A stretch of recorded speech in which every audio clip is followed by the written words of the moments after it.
Oh, hello. Merry Christmas. Merry Christmas. Merry Christmas. Merry Christmas, seasons, felicitations, and wipe your feet. My friends have something very special for you. We're not going to open it before Christmas. It's the world's biggest Christmas card. Oh, but sweetheart. Classic Christmas Radio Theater. God bless us, everyone. Yes, I need him. God bless us, everyone. Featuring some of the greatest Christmas radio shows of all time. Attaboy, Clarence. Attaboy. And now here's your host and my favorite elf, Wyatt Cox. We'll go back this hour of Classic Christmas Radio Theater to Tuesday, December 19th, 1944, an episode of the Columbia Workshop. The Plot to Overthrow Christmas. This is 77 years ago. Norman-Corwin's story told in verse about the attack against Santa Claus by the demons of the netherworld. In the headlines of that Tuesday, December 19th, great German counteroffensive pounding at least 18 miles inside the Belgian border. U.S. 1st Army infantry and tanks supported by Allied air blows lashing back. 4 U.S. 7th Army divisions battered slowly into Siegfried Line. In the Pacific Front, Japan lost 742 aircraft in an attempt to stop the Army march through the Philippines. Russian forces drive 2 miles inside southern Czechoslovakia, and British opening full-scale drive against Ilias forces in Athens, Greece. Now, in other news, apparently a story that Japanese saboteurs had been dropped from the skies over the U.S. raised when the Federal Bureau of Investigation revealed a free balloon bearing Japanese inscriptions found December 11th in a snow-covered forest region southwest of Kalispell. No evidence the balloon had carried enemy saboteurs, but it seemed the only logical explanation for its arrival. And in a very cautiously worded statement of policy toward Poland, the U.S. acquiesced to a Polish-Russian frontier settlement before the end of the war, provided there is mutual agreement by the United Nations directly concerned. Those were some of the headlines in the newspapers of Tuesday, December 19th, 1944. Gives you an idea of where the world stood. Oh, and the fourth wartime Christmas found President and Mrs. Roosevelt, like millions of their neighbors, observing an old-fashioned holiday and the patter of small children, filling the void of sons off to war. Okay, when we continue in just 2 minutes here, we will have The Plot to Overthrow Christmas, the CBS Radio Workshop, as it aired on Tuesday, December 19th, 1944. Now on this 2021 Classic Radio Theater, we go back 77 years, December 19th, 1944. The Columbia Workshop and The Plot to Overthrow Christmas.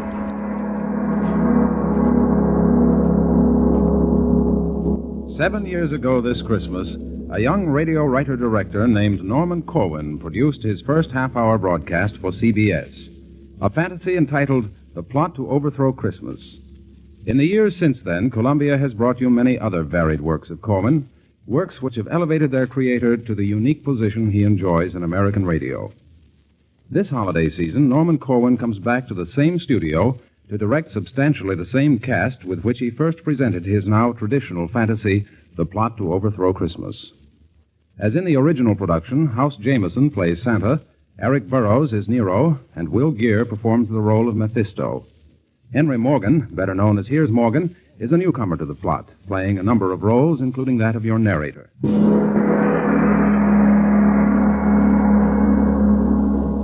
Did you hear about the plot to overthrow Christmas? Well, gather ye now from Maine to the Isthmus of Panama, and listen to the story of the utter inglory of some gory goings-on in hell. Now, it happened in Hades, ladies and gentlemen. It happened down there that the fiends held a meeting. The fiends held a meeting for the purpose of defeating Christmas. With the aid of a fade on the radio, we'll take you there with a hi and a hey-ho to hear firsthand the brewing of the plot down in the deepest Stygian grot. Grot is a poetical term for grotto. Whenever you hear my voce sotto, or sotto voce, whichever you prefer, it's just I, taking pains to make quite sure that nobody makes a poetical allusion which might in any way create confusion. I return you now to the voice you were hearing before I had to do this interfering. As I was saying, in this Stygian grot, the notables of Limbo hatched a plot, and what went on in the sulphurous hole we'll soon pick up by remote control. Of course, such a pickup's not made quickly. As a matter of fact, it's done rather trickily. You mustn't mind if it sounds erratic. That's merely intraterrestrial static. But don't be surprised if you're deafened by thunder just as we start on our journey under. You'll hear earthquakes and all of the commoner varieties of natural phenomena. And so, below, via radio, to the regions where legions of the damned.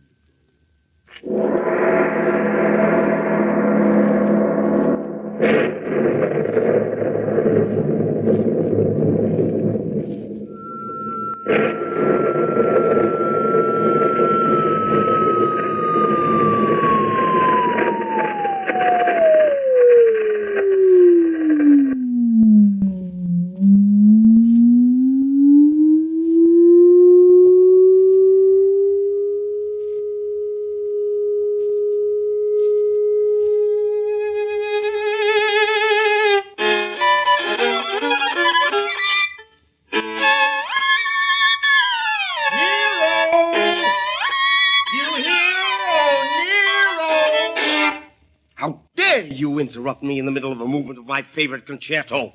You should look to the improvement of your manners. Sir, if you please, my apologies. I would not have intruded upon your recital if the matter were not so terribly vital. The most important matter in the world is piddling when it comes to be compared with Nero's fiddling. Now, what you say may be very true, but I've been sent here to summon you to a great mass meeting of the tortured souls down in the grot of the flaming coal. A meeting? What for? What's the big idea? Why can't a fellow have some peace down here? Peace, poor soul, can't be found on the premises. This is a region abounding in nemesis. Now you're talking like a travel folder. Tell me, varlet, before I smolder, why are we meeting? Who's on the spot? We're meeting in order to fabricate a plot. A plot against a festival that mortal men comfort in and gladden in again and again. You see, every year... Never mind the facts. I don't want to hear how mortal man acts. The only information about which I care concerns the mass meeting and who'll be there. His wickedness, Mephisto, will preside. Naturally. And several of the Borgias will be sitting at his side. And down in front, by the sizzling sodium, will be many personalities noted for their odium. Haman, Caligula, Medusa, and Legree. That's all very nice, but what about me? Oh, you will be sitting in row A, center, between Ivan the Terrible, the Tormentor, and Circe. Mercy! Why, they're both deranged. Do you wish me to see if your seat can be changed? Yes, if you will, please. Taste comes first, even though a soul may be eternally cursed. Right-o. See you at the meeting, then? Yes. And now, back to my fiddling again.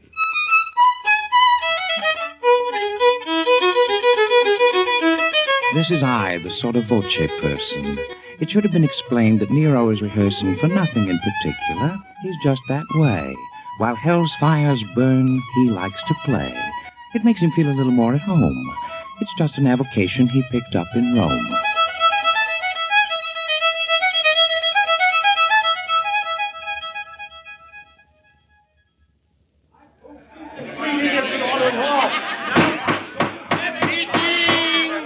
The meeting will now come to order, please. I've called you here from over 60 seas of boiling pitch and blazing phosphorus to stop what constitutes a loss for us. We've lost prestige, and I greatly deplore that we stand in danger of losing more in the way of confidence and spirit. We're far from our goal. We're nowhere near it. And this is the reason. Though we've done well in carrying forward the work of hell, we've left a very big job unfinished. After all these years, there is undiminished goodwill on Earth every late December because of Christmas. Now, please remember that as long as this continues to be, the race of man will not belong to me. I will listen now to any questions you may want to ask, and then suggestions. Mr. Chairman. Brother Heyman has the floor. You say we've done well in our efforts to sell evil. I say we've done better. We've carried out the letter of your law. And I say, as a veteran Damon... Sit down there, Heyman. Enough of this folly. Sit down yourself. You're off your trolley. Sit down. I'm Ivan the Terrible. You're telling us why you're unbearable. I want more decorum in this forum. These personal remarks must cease. Now, Brother Ivan, will you speak your piece? I merely want to say, in a casual way, that Heyman's a radical. Always gets fanatical. Why, you'd think to hear this pop that the devil should just give up. Mr. Chairman, Brother Ivan is a demagogue with a brain like a fly and the manners of a hog. Oh. He shall... Come to this. Are we going to let a little holiday like Christmas get the better of us all down here below? No. Very well, then, sirs. Very well. Let's go. Let's lay down our plans now to overthrow this Christmas business and all that guff of holly and mistletoe and stuff. Mr. Chairman. Brother Caligula may take the floor. Mr. Chairman, I abhor, as a former emperor, anything which curbs our rule. Let us give some presents, too, candy sticks and things to chew, fruits and nuts and little cakes, poisonous as rattlesnakes. Bravo! Let our subtlest worker be bichloride of mercury. Brilliant. Let us wrap in tinsel bright little gifts of dynamite. Very good. Work things so that men will fear when 12:25 draws near. Good. Soon, at this rate, if you please, men will hang from Christmas trees. My dear Caligula, permit the chair to say that we think you got something there. And now, with this fine start, let's hear some more. Yes, Brother Nero, do you want the floor? With all due respect to Caligula's views, I think there's a better method we can use. I've heard just lately men are giving the razz to classical music by making it jazz. They're swinging Bach. And what is keener, they're doing the shag to Palestrina. As a connoisseur of music, of course, I love the works of Rimsky-Korsakov. But today I note with a bitter shrug, they've made Scheherazade a jitterbug. Much as we admire your clever rhyme, will you get to the point? We're wasting time. I was just about to say, when interrupted, that Christmas can easily be corrupted if you take and swing all the Christmas carols. Why, think of the evil! Just barrels and barrels of sacrilege every time you play a pious song in a profane way. Why, once you entice them to swing Noel, then victory belongs to us. Well? Mr. Chairman, Mr. Legree. I'd like to say that it seems to me that y'all are barking up a coonless tree. I think Mr. Nero's made a wrong guess. Now, the way to go about it is to get in Congress. Bribe a bunch of senators that know their oaths and just make a purchase of a block of votes. And then they can legislate a situation where they rules old Christmas right out of the nation.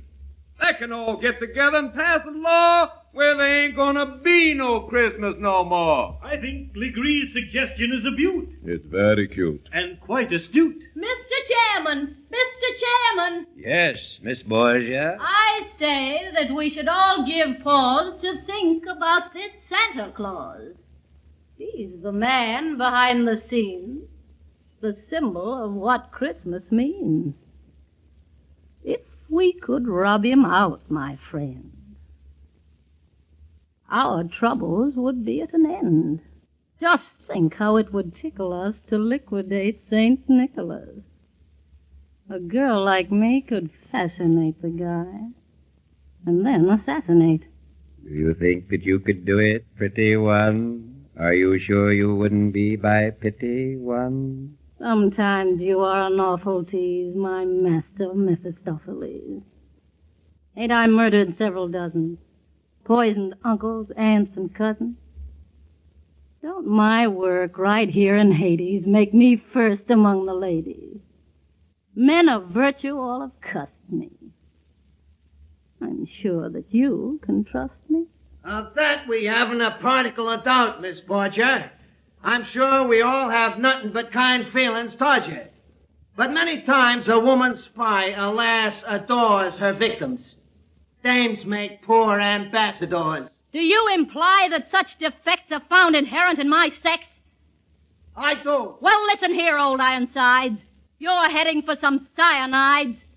You've crossed a Borgia, and you know the consequences that follow. Come, disciples, this is very bad. There's nothing to be gained by getting mad. Suppose we put the matter to a vote. All those in favor of the motion made by Fiend Caligula will signify by rising to their feet and saying, aye. Aye. One vote in favor, Caligula's. And those opposed? Opposed! The motion is defeated. Up we bring the plan of Brother Nero's, viz., to swing the hymns and pious music. All those for will please respond by raising up a paw. For! And those against? Against! Very well. Now, the project of Legree. Who is there here who totally agrees? I do! Legree votes for himself. And those opposed? Opposed! And now all those who favor Borgia's cause, it being to eliminate Santa Claus. Aye, aye, aye! And those opposed? It seems the women have a way with them. At least they have carried the day with them. You flatterer. The motion's carried. And now we'll decide which one of us will take Nick for a ride. We'll all draw lots, and thus settle the moot point of who'll be sent to execute.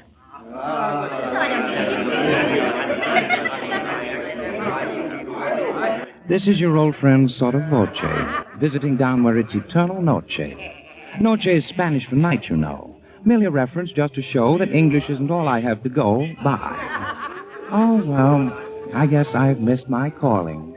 I should have been a lobbyist. You see, I'm stalling to give them time to finish the voting. Let's see. The weather.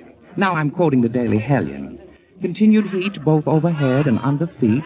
Free and moderate gases blowing up to gale force, and then going north by westerly. Light showers of brimstone toward the evening hours. That's what it says here. I'm not fibbing. How am I doing with my ad-libbing? This is a thing Bob Trout would have fun with. Say, the drawing should soon be done with. We expect the results any moment now, as soon as...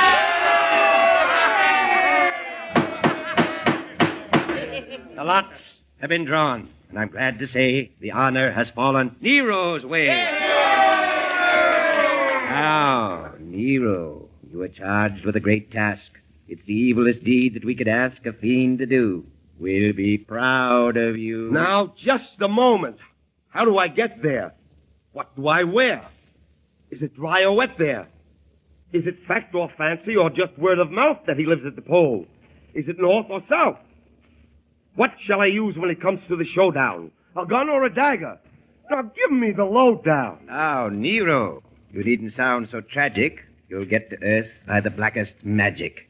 To create an express elevator is simple for an expert spell creator. With a lot of pyrotechnic dazzle, we'll let you off on a hill in Basel, Switzerland.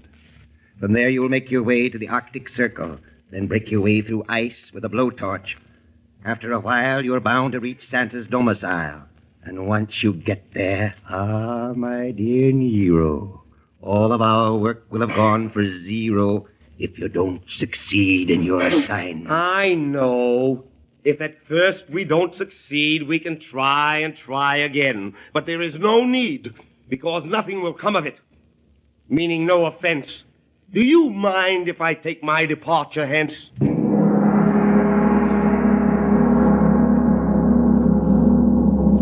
That, my friends, was a big brass gong. It is used in this story right along to indicate that we're about to travel to points where the plot will further unravel. And now, if Ambassador Nero elects, we'll have another spot of sound effects.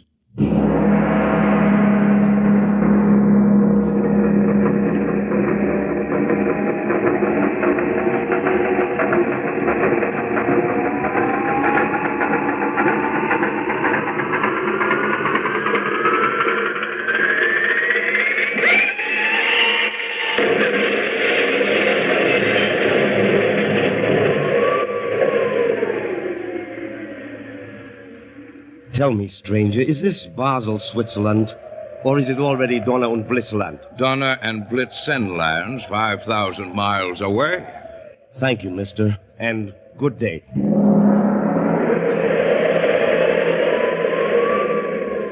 Tell me, stranger, I've been walking inland for weeks. Where am I now? In Finland.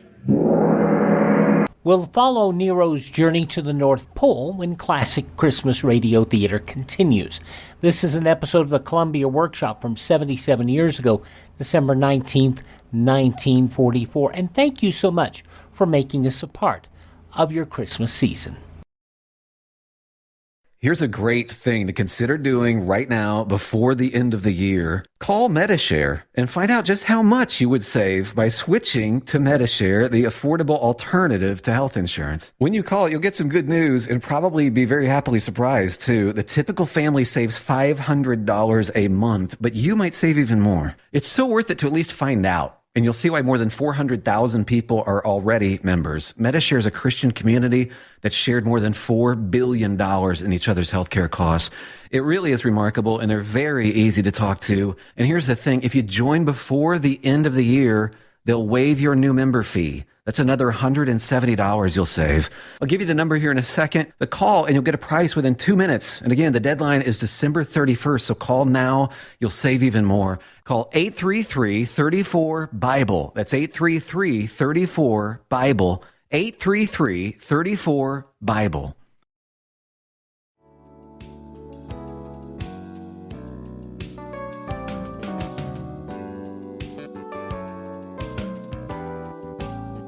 Thank you for spending part of your Christmas with here on this trip down memory lane. The great old days of radio here on Classic Christmas Radio Theater. We are listening to an episode of a show you may have never heard unless you were a fan of old-time radio. Norman Corwin's The Plot to Overthrow Christmas, although it was produced in 1969 on public television station KCET, which was rebroadcast in 1971. And in 2010, it showed Corwin talking about the play and in a rehearsal and television reading of the play, as if it was an old-time radio. Other than those three appearances on public television, the show never was saw on television and was probably not heard of by anybody unless you're an old-time radio fan. It was a great show, and Norman Corwin was probably radio's best writer. Fight me on that one. We'll have the conclusion of The Plot to Overthrow Christmas from the Columbia Workshop, December 19th, 1944, 77 Christmases ago, coming up in just 2 minutes right here on your favorite radio station. Now on Classic Christmas Radio Theater, the conclusion of The Plot to Overthrow Christmas, written by Norman Corwin, an episode of the CBS Radio Workshop, December 19th, 1944, 77 Christmases ago.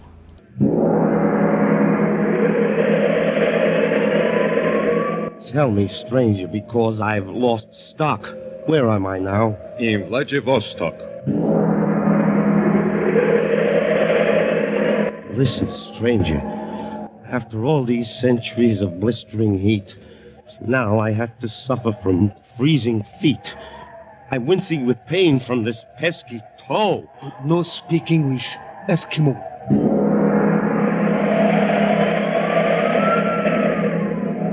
I declare, by my frenetic soul, I must be over the magnetic pole.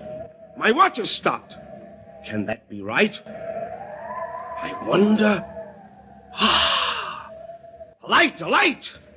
In a moment now you'll hear me knock on Santa's door, and he'll unlock it nevermore to lock again. Coming! So is doom.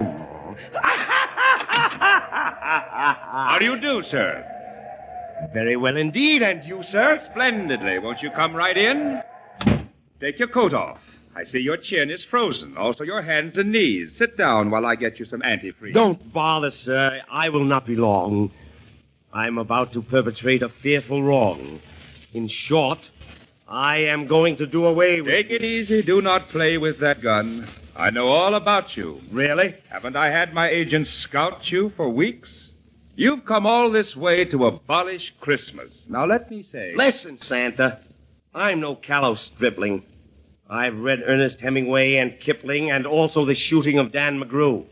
And plenty of detective stories, too. And just to show you what a broad guy I am, I've also read the Rubaiyat of Omar Khayyam. Do you think that a fellow with his reading so graded could have learned so little as to be dissuaded from a main objective? Why, don't make me giggle. I'd feel a lot better if you wouldn't wiggle that gun so. Much as I'm impressed with your education, I honestly believe that a figure of your station should have given more thought to the ways of man and less devotion to the cult of Pan. By others, no doubt, your wisdom may be prized. But I didn't come here to be criticized. In fact, I came to dispatch a duty. So don't hand me any of this tutti-frutti. If you've any last words you want to say, then spill 'em. I haven't got all day. No, what's the rush? Unless I've counted wrong, the polar day is always 6 months long. Well, after I've disposed of you, I've got to hurry right back to hell, or they'll begin to worry. Not about you, but about your career in homicide. Do you think that the mere loss of you would make them hysterical? Their only interest is numerical. Think so? Mephisto wants to rule just as much of humanity as possible for reasons of personal vanity. By the sticks! You're right. To think that he'd dare. Are there any ladies here? Will you permit me to swear? My answer to that is an emphatic no. There are several lady dolls in the toy room below. Oh, Claudius! Oh, Cassius! Oh, Naphthaline! What a fool I've been! What a fool I've been! But wait. I think I see what you're after. You're as clever as a big-time Roman grafter. You remind me now of my royalty just to get me in a mood for disloyalty. Do you think I could be that meanly deceptive to Satan? Why, Santa, I'm keenly perceptive. I can see right through all your clever ruses. Nero can be plenty foxy when he chooses. I'll have you know that I'm partly a dreamer, partly a wit, and partly a schemer. I'm part philosophical and also part mystic. I suppose you fancy that you're highly artistic. Fancy? Why, I have such a sense of beauty. Don't hand me a helping of tutti frutti. Any creature who really had beauty in his soul would appreciate Christmas. He would know that the whole idea of the holiday is one of such power that all the fiends below might gnash their fangs and glower, yet never in a million years could do it harm. Because it has a glory, a greatness, a charm you would know nothing about. Is that so? The spirit that it venerates, the good cheer that it generates, are things far, far beyond you. For all your wealth, no man on earth could sell ye these. Am I so cursed as that? Will you tell me, please, what beauties there may be that I have never seen? Have you ever seen a Christmas tree, tall and green, smelling of woodlands, covered with a sheen of silveriness? its branches bending low with the fruits of human kindness instead of snow? No. Have you ever closely witnessed what takes place any Christmas morning on a young child's face? Or perceived any beauties purer than the joys distilled in the hearts of little girls and boys? Have you ever watched a fire in a fireplace on a Christmas Eve? Or listened to grace at a table heavy with fruits and cakes and all the wonders that a kitchen makes, fowls and pastries, wines and meats and nuts and raisins and candied sweets? Have you ever seen mistletoe hanging from a ceiling? In frosty air heard a far bell pealing? Have you ever come back from a sleigh ride tingling, and your feet keeping time with the sleigh bells jingling? Have you ever seen the beauty of a sprig of holly, or felt for a moment how it feels to be jolly? Golly. Have you ever known how exceedingly pleasant it is to unwrap a Christmas present? Did you ever know how much cheer it lends to be wished a Merry Christmas by all your friends? Did you ever experience the fun of giving? Do you know at all the joys of living? I guess I don't. For all of me, I never knew such things could be. Just think how long in ignorance I've slept. It must have been the company you kept. I was a wicked tyrant once, you know. Ah, yes, but that was centuries ago. You really had no way of knowing. Perhaps. I guess that I'll be going. I really should be getting on my way. But do you have to? Don't you want to stay? You see, I'm just a bit... Embarrassed? Why, yes, sir. Now, don't look so harassed. I know just why you came and who it was that sent you. But that's all done with. I take it you repent you of all your past mistakes. With many pains and aches of conscience. Then are you welcome here? Please take your hat off, your coat, your muffler also. Take your spat off. What happened to the other one? No matter. You're pretty thin. You'll presently be fatter. I serve good food here. I'll get you a platter of steak and mushrooms, a medium or rare. I'll bet that you're as hungry as a bear. Now, just sit down. That's it, right over here. And tell me, will you have some wine or beer? I never touched the stuff myself, but I managed to keep on hand a little rye for purposes medicinal. I mean, your chin should be unfrozen. What a state it's in. A while ago, you asked me if I understood good cheer. I do so now, St. Nicholas. I see it standing here. I want to ask you something, sir. Now, please don't give a yelp. Is there any sort of work to do where I can be of help? Indeed there is. Indeed there is, and I am glad you asked me. I have so many toys to make this year, the job's got past me. But first you sit and eat this bowl. I've got a little trifle I'd like for you to see, so will you sit right here and stifle your curiosity? I'll get it for you right away. It's down the hall a piece. Well, well. Who'd ever think it? Will wonders never cease? At last, after all these centuries, I'm so happy I could buzz. It shows you what the lot a little Christmas spirit does. As emperor, I envied off the cheerfulness of peasants, and now... Well, here it is, Nero, my boy. By way of Christmas presents, I offer you this little gift. But Santa, for what reason? A very good one, sir. To wit, compliments of the season. Well, go ahead and open it. Why stand there so reflecting? I'm just collecting thoughts, St. Nick. My thoughts I'm just collecting. Just think how far a tiny bit of fellowship will carry us. Oh, well. I say, what's this? What's this? It is a Stradivarius. Why, thank you. Thanks a million times. I don't know what to say to you. I'll tell you what I'll do, St. Nick. I'll start right in and play for you. I'll play all night and day for you. Fine. Here's some music. I'm sure you'll play it well. It's a little piece entitled Noel, Noel.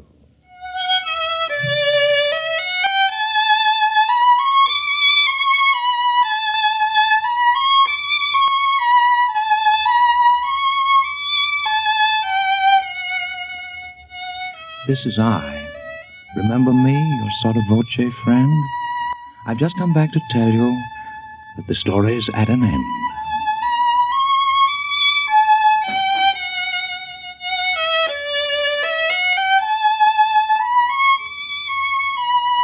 You have been listening to The Plot to Overthrow Christmas, written, directed, and produced by Norman Corwin. House Jameson appeared as Santa Claus, Eric Burroughs as Nero, and Henry Morgan as the narrator, Legree, and Ivan the Terrible. Others in the cast were Ann Shepard, Kermit Murdoch, Will Geer, Robert Dryden, Norman Ober, and Edward Cullen. Paul Winters was Nero's playing arm. The script of The Plot to Overthrow Christmas is found in the book 13 by Corwin. Going back 77 years, December 19th, 1944, Norman Corwin's Plot to Overthrow Christmas.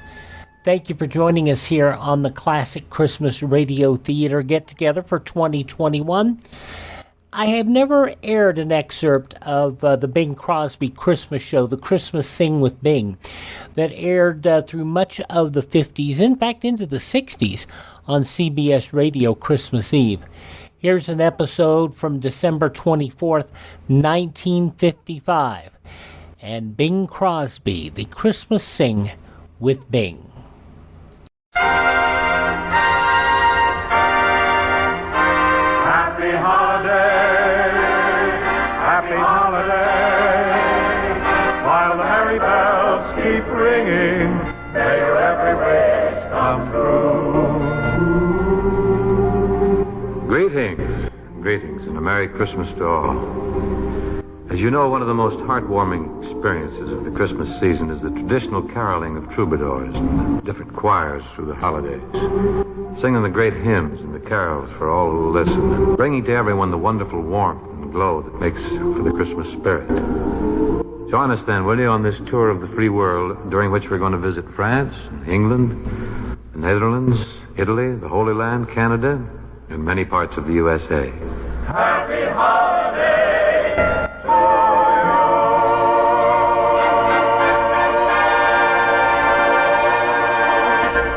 A happy holiday it is indeed. So let's start off with an old established carol, Joy to the World.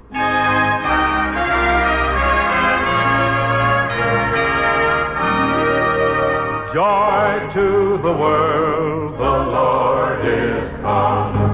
Let earth receive her King.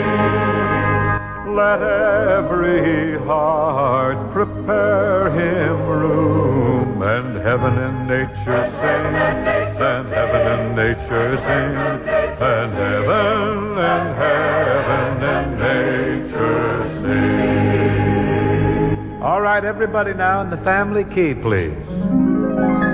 Joy to the world, the Savior reigns. Let men their songs employ. While fields and floods, rocks, hills and plains, repeat the sounding joy. Repeat the sounding joy. Repeat the sounding joy. Repeat the sounding joy.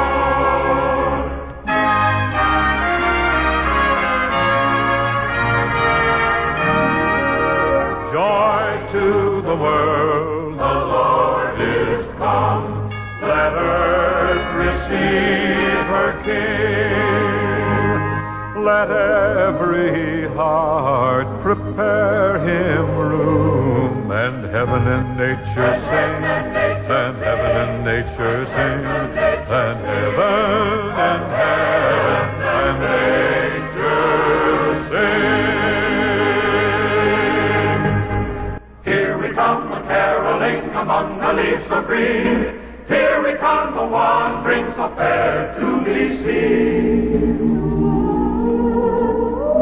Ah, Joy to the World. What a wonderful song to start our caroling. Surely no heart can fail to respond to the thought of Christmas, the sounds of Christmas music. Gee, I love it, and I hope you do too. Now we're going to travel to St. Louis, Missouri, where ever since 1911, when I was but an infant, my Dr. Denton's, the St. Louis Carol Association has worked diligently each season to keep the Christmas season alive in their fair city. Here we call upon the St. Louis Carol Association, almost 400 high school students. They're going to lift their voices in joyful song to give us their version of Hark, the Herald Angels Sing. So for a first-hand report on the carolers in St. Louis, we take you then to Rex Davis. And of course, he's in St. Louis. Christmas is really in the air here in St. Louis. Almost 400 high school students, members of their various school choruses, are assembled here, getting ready for the annual Christmas caroling, and about to lift their voices in song under the direction of Helen Louise Graves. Bing, we hope that all of your listeners will join them now in singing Hark, the Herald Angels Sing.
Wasn't that impressive, huh?